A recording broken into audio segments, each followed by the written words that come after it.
Hello Uganda, a very good afternoon and welcome to UBC Lunchtime News. I am Brian Tumwine Biarhanga, and to our first story.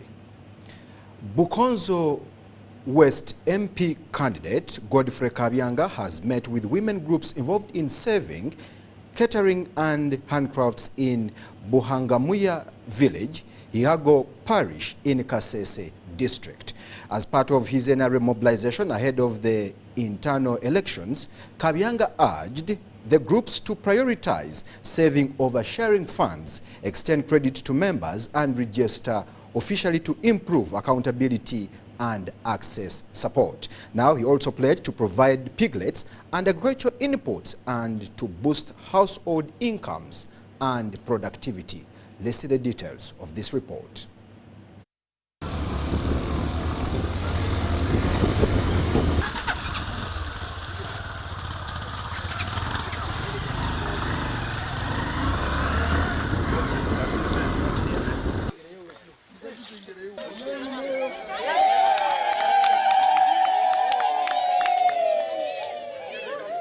I'd been invited by women groups, so I came here to meet them, first of all, to educate them about the best way of saving.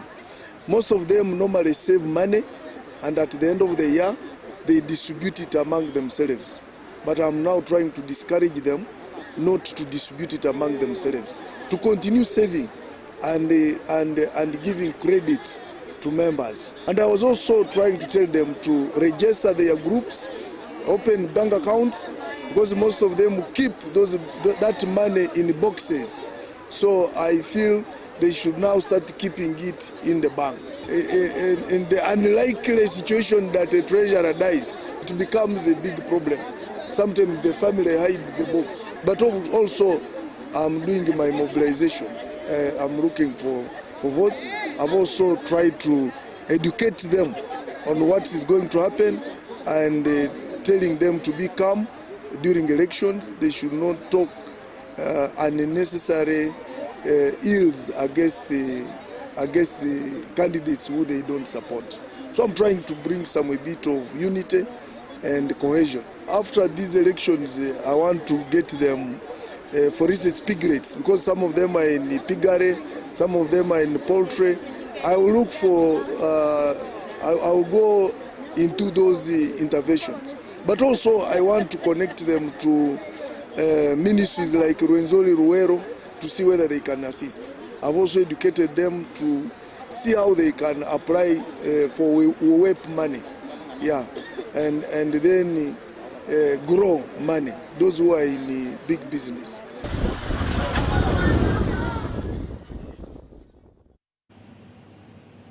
The Ministry of Education and Sports has provided science kits to government-aided primary schools to enhance the teaching of science subjects. Now, this is aided to promoting practical learning and makes science education more effective, while handing over the kits to officials from Abim and Kapelebyong at the ministry's warehouse in Kampala. Senior Education Officer Musoke Abe said that the Min Labs aim to bridge the gap between science learning in primary schools and secondary schools. Let's see more of this report.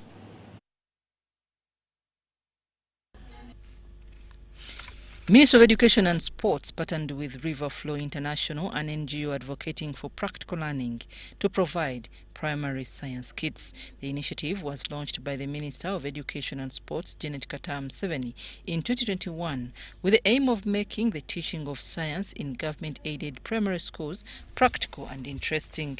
Government has done is to make it practical. We are not going to pluck out the eye from a human being, but we have got a model of the eye where the child will have opportunity to touch, feel, and also respond to the issues within this, because we have put questions that prompt them to answer some questions so that they can understand. During the fourth phase, 334 science kits are to be distributed in 17 districts, each getting 20 kits.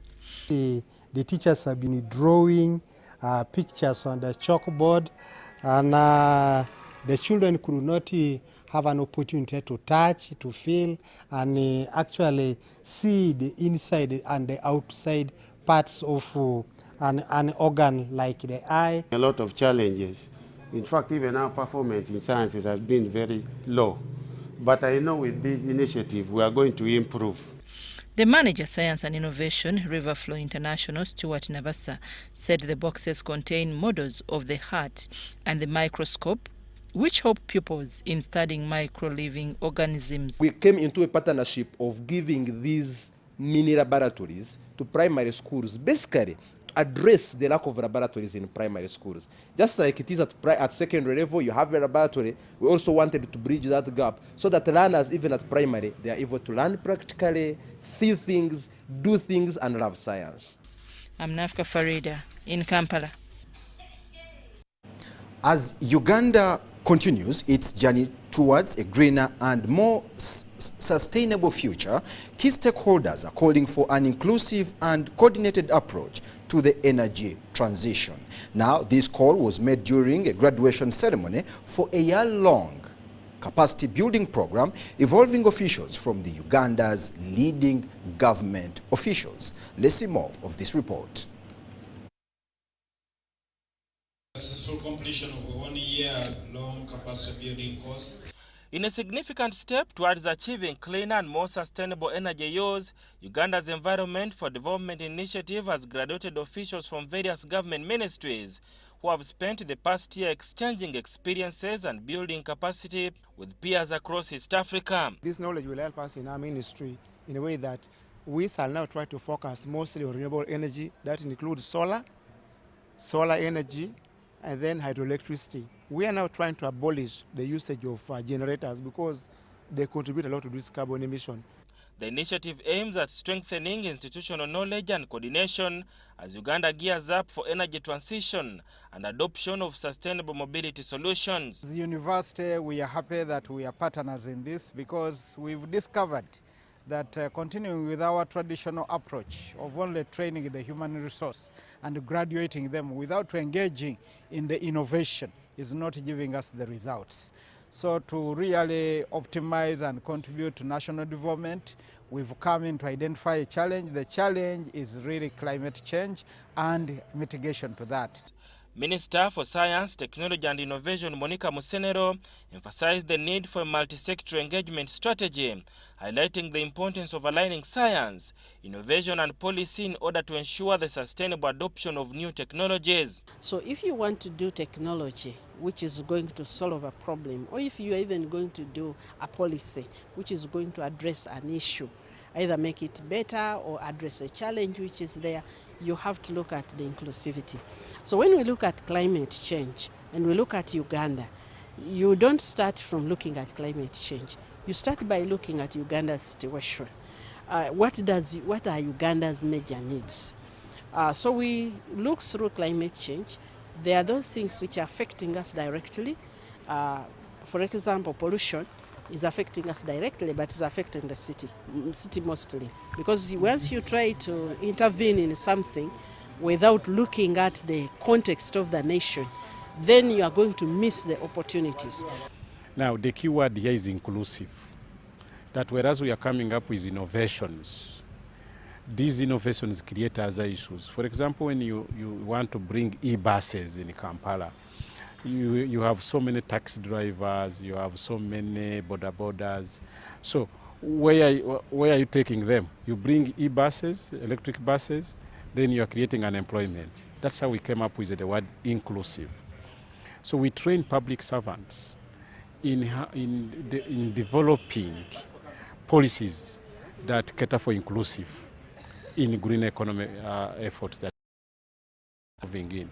As Uganda accelerates efforts in e-mobility and renewable energy, stakeholders have called for urgent collaboration across ministries and sectors. Sada Mubale, UBC News, Kampala.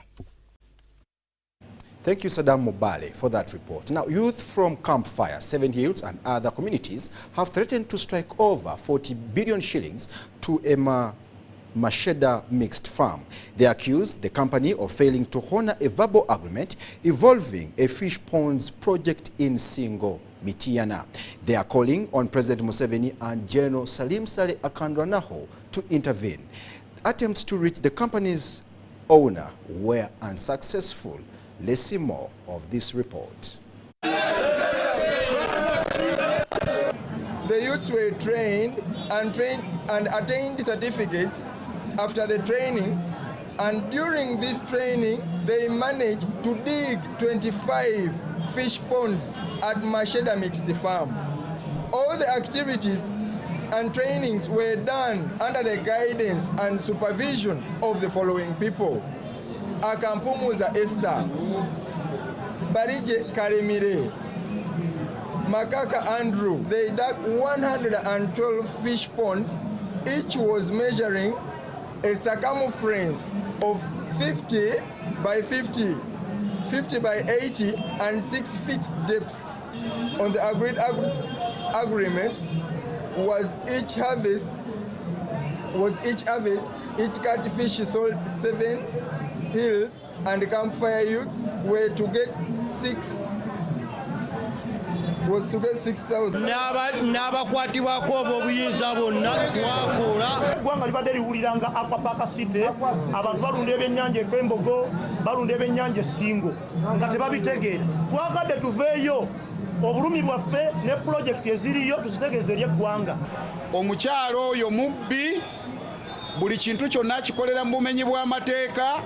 Tukutegeeza Prime Minister Honorable Nabbanja amabaati ge watuwa omukyala yagatwala, emifaliso yagibba. Tusaba gavumenti ya Museveni tuyambe ne General Musale batuwe sente zaffe ze twakolerera myaka ina y'ennyanja byakula, twasima ebidiba, twali mazzi nga tusula bu. Now let's go to our next story. 2 young people have launched an initiative to promote menstrual health awareness in schools by educating both girls and boys. Their goal is to break the stereotype that menstruation is only a girl's issue, fostering empathy and reducing stigma amongst the adolescents. Let's see more of this report.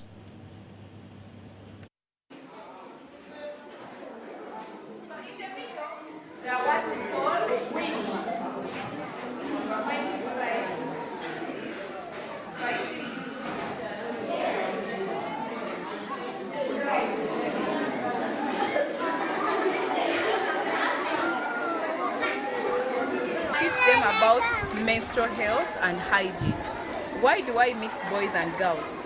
Boys have been neglected about this topic, and yet they are future fathers, husbands, and brothers. And one day they will be able to help their wives or sisters. So I mix them, teach them, educate them on everything that they need to learn.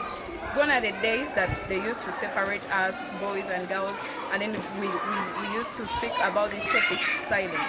But now I empower these boys to make them allies, because I want to fight stigma that girls face when they are laughed at because of the boys not knowing what menstruation is.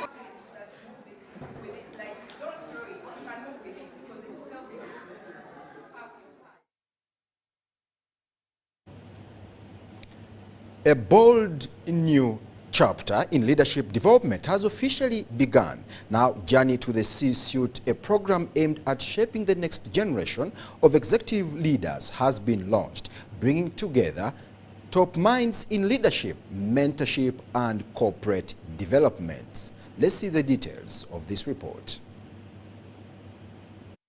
Fairly easy. So multi-choice, like most of the corporate organizations, part of our strategy is leadership development. And not just leadership development, but local leadership development. Journey to the C-Suite sits right at the forefront of that strategic intent, is to make sure that year in, year out, we're developing the next level of leaders to run the business locally. One of the reasons why we have partnered with Journey to the C-Suite is that the program fronts the very ethos, the very values that we as MultiChoice attest to, and that is ensuring that we routinely are developing young talent into the next level of leaders in the next years to come. Remember, this is the first cohort. right? So, and the first cohort is going to teach us a lot on how we can refine the program and how the program can be better.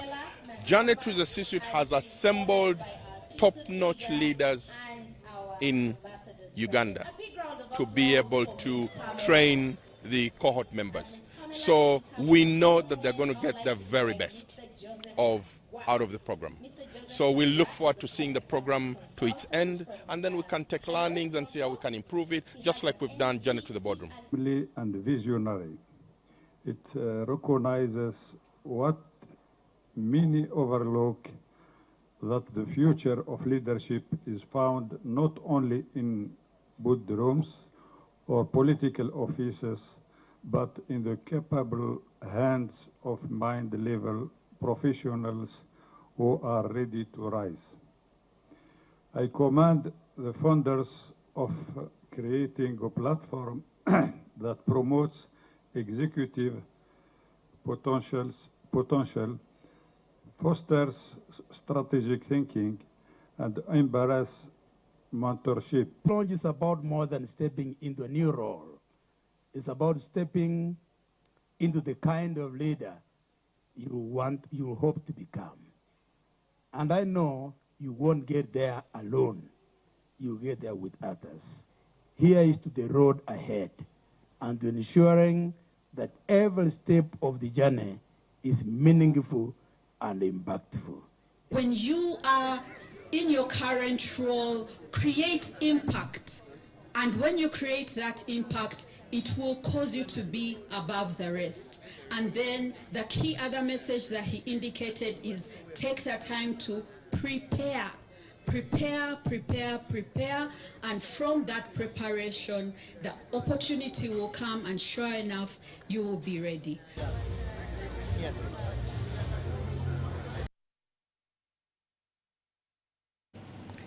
Uganda will host the African Speakers and Presidents of African Legislature Conference from the 19th to the 20th of July 2024 at Munyonyo Commonwealth Resort. Now, the summit aims to strengthen regional cooperation, peace, security, and trade through the joint legislative resolutions. Now, speaking at Parliament, Godfrey Kabyanga, the member of the ICGLR, underscored the need for united parliamentary action to address conflicts and promote sustainable development. Let's see the details.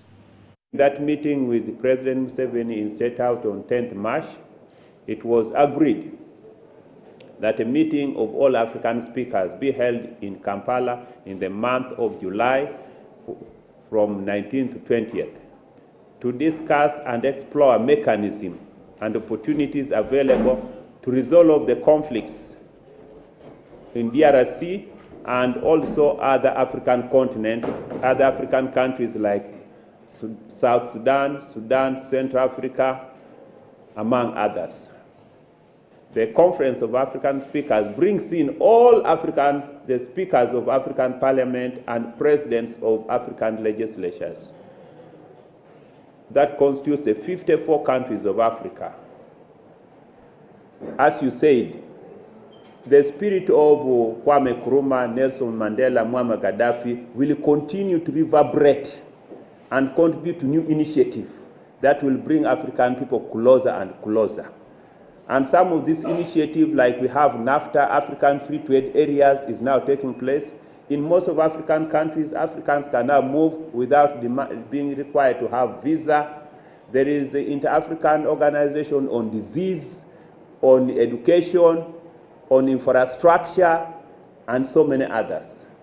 So the conference is being co-organized by ICGLR, FP, and COSPAL. The chairperson of COSPAL, that is the Speaker of Ghana, and the vice chairpersons are the Speaker of Uganda, the Speaker of DRC, the Speaker of Morocco, the Speaker of South Africa, among others. The number of mothers suffering from fistula in Kayunga district is on the rise. Out of 100 mothers who turned up for a free fistula camp organized by the Ministry of Health, only 14 so far have undergone surgery. Let's see the details. Kayunga Regional Referral Hospital continues to register a high number of mothers suffering from obstetric fistula. Fistula is an abnormal connection between two parts of the body that are not naturally linked. Dr. Jona Naloga, an obstetrician at the hospital, says the Ministry of Health has organized a free camp for examination and surgical repair of obstetric fistula and perineal injuries. It normally happens when someone has given birth, or it occurs after giving birth, and then the baby's head, as it is coming down, compresses or presses the neighboring structures. Remember, when the head is coming down and the mother is pushing, the head is in the middle, in front is the bladder where it comes from, behind is the rectum where stool is stored. So if the head compresses any one of those points, okay, you can have a weakness. And the hospital at large has organized a camp, a surgical camp for women, targeting those who have fistulas, both vesicovaginal fistulas and the ones for rectovaginal fistulas. Over 100 mothers from different parts of the country have reported to the facility, and so far 14 have successfully undergone surgery. Surgeries began yesterday on Monday and we covered about 14 patients that were operated. Today on our list we have over 18 patients. Dr. Naloga says that by Friday they may not be able to operate on all the patients and will refer the remaining cases to Mulago National Referral Hospital. For those patients who would still not be worked on until Friday are going to be prioritized in the subsequent days and week in the hospital and they'll be covered. For those who require specialized help, will also be referred to Mulago Specialized Women's and Neonatal Hospital for further delivery by the specialist in Rwanda. Joseph Chigozi Golola, UBC News. Thank you so much, Golola Moses. Now, the government is set to allocate substantial funds to improve access to clean water and safe in the Kigezi region, especially in hard-to-reach hilly areas. Addressing residents at a rally in Hamura Sub-County, Rwanda District, State Minister for Finance Henry Musasizi reaffirmed government's commitment to extend basic services, particularly clean water, to rural and mountainous communities. Let's see the details of the report.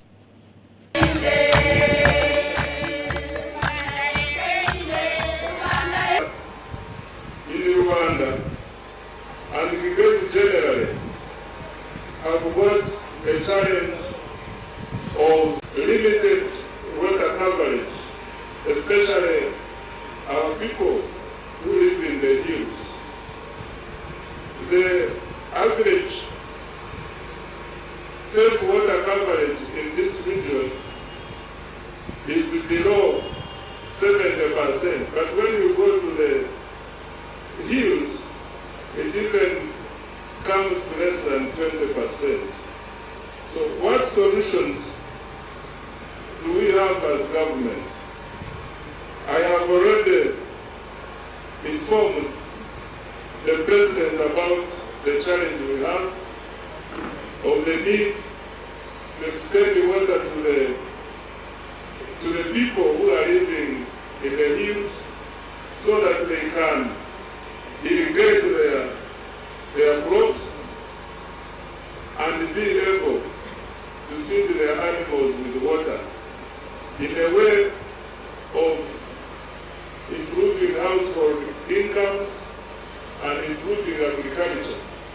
Our plan as government is to look for money in the medium term to facilitate the extension of safe water coverage in many of our areas.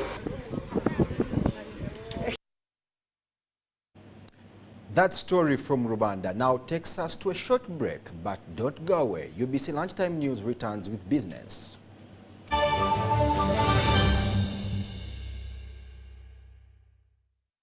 Here's your chance to win school fees for your child for a whole year. Just pay school fees using Momo.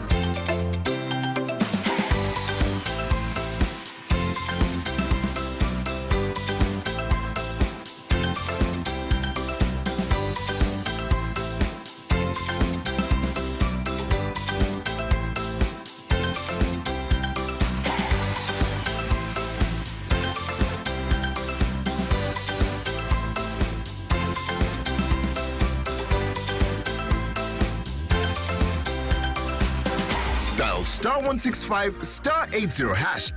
Select option 2 for school pay. Select option 1 to pay school fees. Enter the student number and amount and approve the transaction. You are now entered a draw to win school fees for your child for a whole year.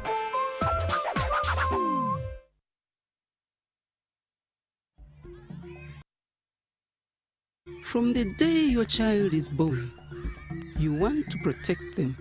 You want to protect them from the harm you know and the things your eyes can see. Protect them from falls when they are playing and as they are learning the world. But what protects them from the things your eyes can't see? Diseases attacking their bodies. Immunization from as early as birth, 6 weeks, 10, 14 weeks, to 9 and 18 months, and malaria starting at 6, 7, 8 to 18 months protects children from diseases, giving them the foundation they need to grow stronger and healthier. Parents and caregivers, remember to immunize your children 9 times from birth to 18 months to protect them against vaccine-preventable diseases such as measles, rubella, polio, pneumonia, hepatitis B, tuberculosis, tetanus, meningitis, yellow fever, diarrhea, whooping cough, diphtheria, and malaria. All vaccines used for immunization are safe, effective, and free. This message is from the Ministry of Health with support from UNICEF, WHO, and partners. 1, 2, 3, 1. Sika. Hey, tetuja kweta twetuka. Moche. Mr. Boss. I am so excited to be here in Kobalo, Arua. We've gotten our second winner from this place. All he had to do was to download the caller tune. He's a young gentleman. Convincing him that he's the actual winner was actually not easy. I never believed in calls that could come to me anyhow because I was always a lot of scammers. But later when I confirmed, it was true. And I'm really happy I have received my bag. All you have to do is dial *170 *12 hash and download the caller tune. Digida with MTN caller tunes. Owangule. It's a FlexiPay cashback explosion. Shop and pay with your FlexiPay. Cashback instant. It's a FlexiPay cashback explosion. It's a FlexiPay cashback explosion. Simply shop and pay with your FlexiPay at activating outlets and enjoy instant cashbacks. Terms and conditions apply. Stanbic Bank is regulated by the Bank of Uganda and customer deposits are protected by the Deposit Protection Fund up to 10 million Uganda shillings.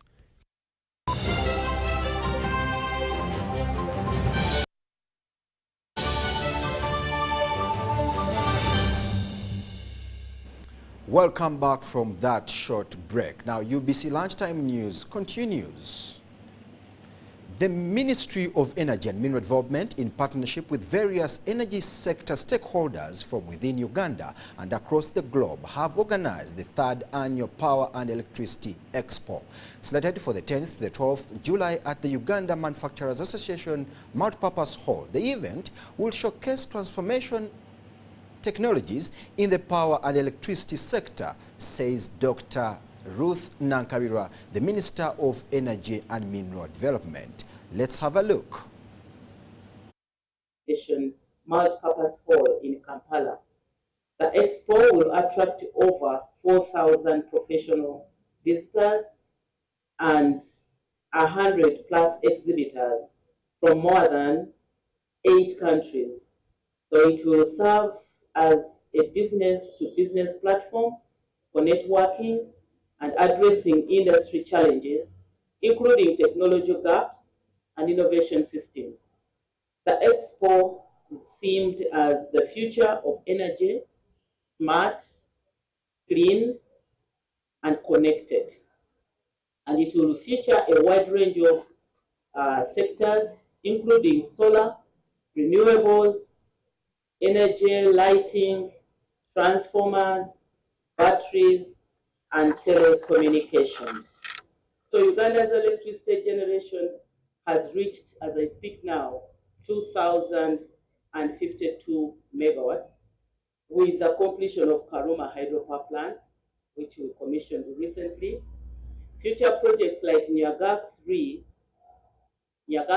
in Dombo district, which is going to add on 6.5 megawatts to our national grid, is completed. Collaboration with the Ministry of Energy and Mineral Development and with the support of our esteemed partners, we are proud to host the 3rd edition of Power and Elec Uganda International Exhibition next week.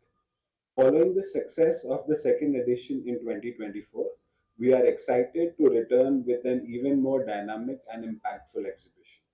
This year's exhibition will comprehensively showcase the latest products and innovations in the power, energy, electrical, electronics, lighting, solar, and renewable sectors, serving the growing needs of Uganda and the broader East Africa region.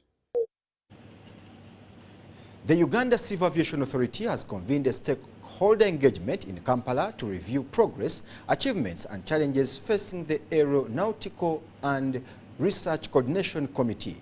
The committee was set up to handle emergencies in air and water transport in line with international safety standards set by the International Civil Aviation Organization. Let's take a look. Up with the steering committee, which I happen to chair. We have also a technical committee and other sub-committees. So now at home we organize for the East African Committee and other members. We have an organization which brings us together, especially for water. That is the Multinational Lake Victoria Water Basin Association with headquarters in Kisumu. So that one coordinates all our efforts on water transport. The air transport, of course, that one is better organized. We have to follow all the ICAO principles and requirements. That one is okay.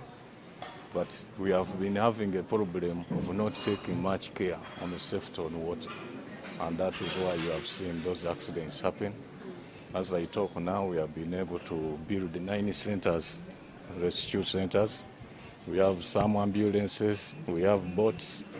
So we are up and running to ensure that when people are traveling on water, traveling in the air, they are safe and they reach where they go. Of course, in the air, you know, we already have some capability. But sometimes an accident comes from the air to the water, also to the land.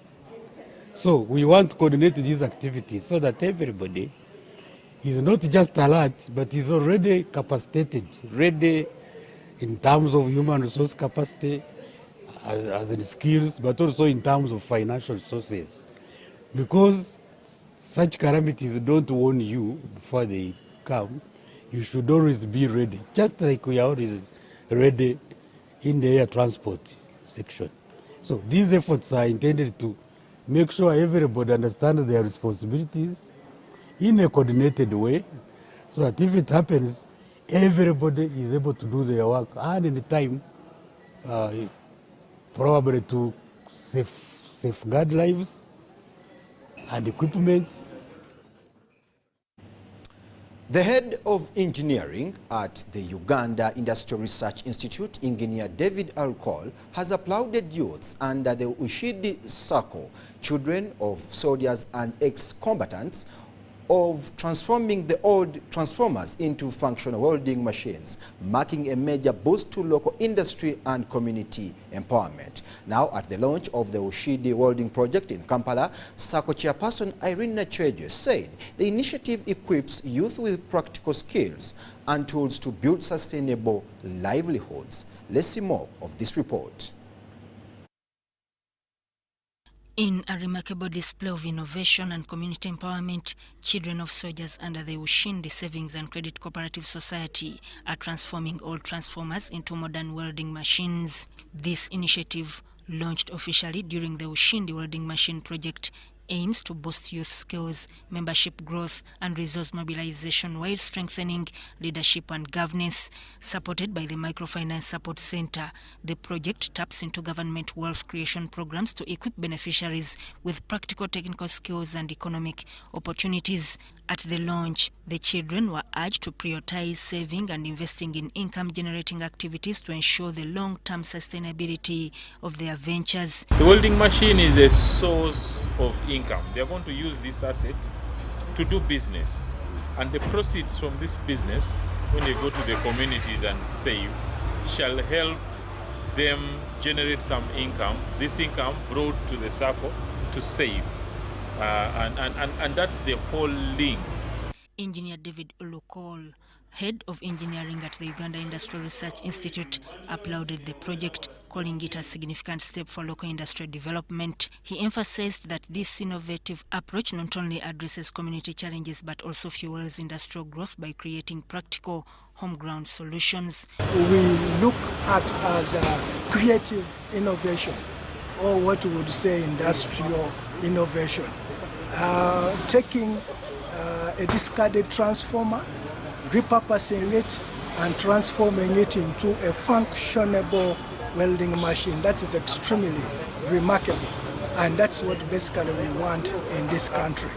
And I'm looking at it as it having an impact, because the skill that these people will actually pass on will be tremendous. And more important, that is actually relatively affordable. Ushindi Sako chairperson Irene Nachoejwe described the welding machine project as a game changer for military families and the wider community. We make welding machines out of old transformers that are beyond repair. Ushindi Sako is here to transform the lives of children of soldiers. Today, the welding machine project is one of the projects. We use money to make them, but we are giving them for free to our members to transform their lives. The project is expected to produce 2,000 transformers repurposed into welding machines, unlocking youth potential and strengthening community resilience through industrial innovation, skills development, and economic empowerment. Residents of Chai sub-county, one of the 9 sub-counties in Gomba, say they continue to lag behind economically as it remains the only area without electricity. Despite a government pledge made in 2016 to extend power into the community, the promise has never been fulfilled. Let's see the details of this report. Residents of Chai sub-county are struggling to grow economically, relying heavily on generators to run milk coolers, maize mills, saloons, metal workshops, and fuel stations. The appeal to the government is that we need electricity.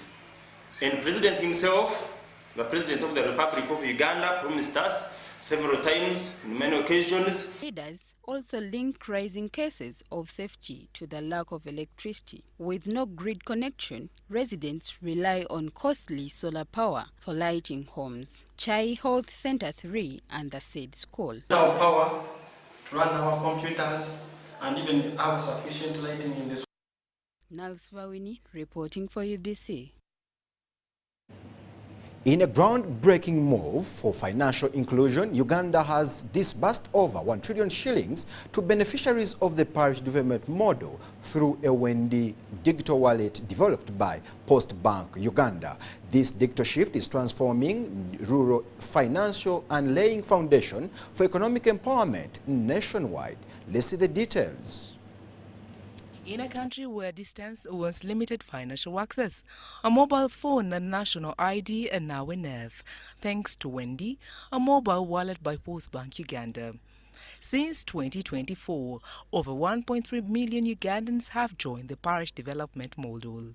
This year alone, 1 trillion shillings has been dispersed to parish circles and individual beneficiaries nationwide. You're sending out this money, when you're dispersing this money, the beneficiaries are receiving messages, SMSs. We're talking about 1 million customers. But their leaders, the 3 leaders, once they receive money like this, there are messages that come to their phones. Those messages are paid by the bank, directly paid by the bank. That is one. as and when the leaders disburse the funds to the beneficiaries. The other message, the first messages were we are getting money from the government of Uganda, from the Ministry of Finance, onto the SACCOs, right?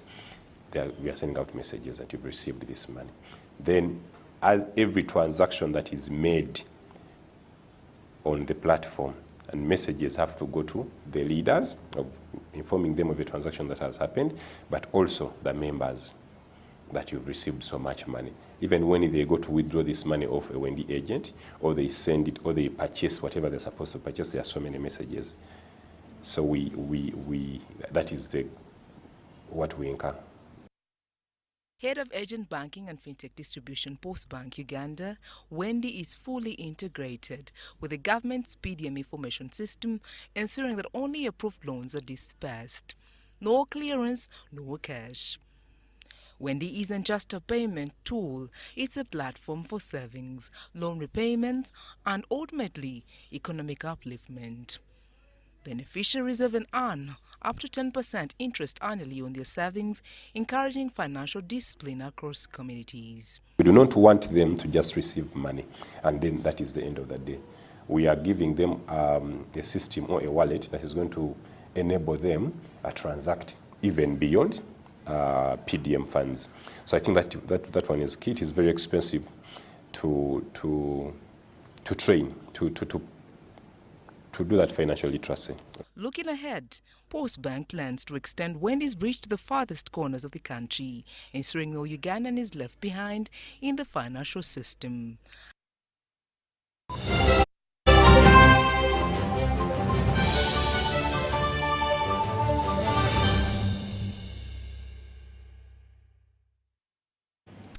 And in our sports news, it's a dark day for people in the sports world. Liverpool forward Diogo Jota has tragically died in a car crash in Zamora, Spain at the age of 28. Now his brother, Andre Silva, 26, also perished when their Lamborghini suffered a tire blowout while overtaking, veered off the road and burst into flames.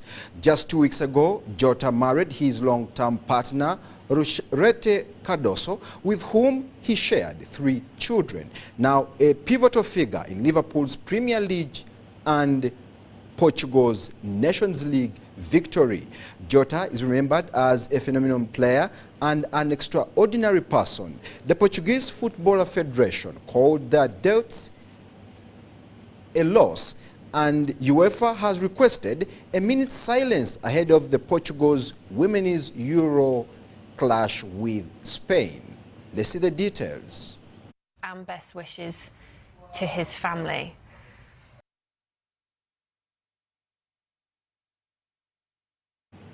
Sad news there for Liverpool. Now to our next story. The best athletes for the month of June 2025 have been decorated at the Fort Bet Real Stars Monthly Sports Awards. The occasion was at Lazio Restaurant in Kololo. Let's see the details. Here at the Fort Bet Awards. Youngster Linda Muziko of Uganda Christian University Netball Club bettered all her colleagues with material displays that elevated her team in the National Netball League. It shows that we are really competitive and we are ready to face any other team, any team that comes on our way. So as Team UCU, this is a stepping stone. In athletics, Peruth Chemtai's star that continued shining with a gallant display at the Paris Diamond League, where she finished second, didn't go unnoticed. National team tuginde solo kubanga esamba so tugenza abadde bizo mbadde netball ejjabo yamanyi nyina kusano basketball nabo basufu nnyo mulimu emisinde and of course tuteeseyo omusajja wa golf omusajja azanye emizanyi bbanga ddene bamitaddewo akope ayinza okuba azanye okusukka emyaka 20 gasobodde okubanga abeera muzannyo guno kumali Lifetime Achievement Award. The Basketball League is one of the most notable go-to areas for sports enthusiasts who witnessed the phenomenon of the Somerset Basketball Club's Frank Nyembo, who won his first Real Stars Award. Been here in the month of May, and to be the best player of the month of June is a great honor for me. Since inception in 2018, the Fort Bet Real Stars Awards have been achieved in partnership with Jude Color Solutions that promised better. Jude Color Solutions, we believe in talent. Why? Because talent has done a lot of good. People have come up. These days, sport is now being taken as a serious job, which was not the case previously. So we appreciate the talents. We appreciate the sportsmen and women that come up to promote the game of sports. As at every monthly award, golfer Deo Akope was the proud recipient of the Fortbet Real Stars Lifetime Achievers Award. I think it is inspirational to the youngsters that actually that if you put your all into something that you love, eventually you'll be recognized in the future. And for me, I give this award to the entire golfing fraternity because so many people out there have supported me and have seen me walk the same journey with them, and I thank them for all their contributions that they have made until where I am now in the game of golf. Viewers, a very thank you so much for watching UBC Lunchtime News. I am Brian Tumwine Biarhanga. Goodbye and God bless Uganda.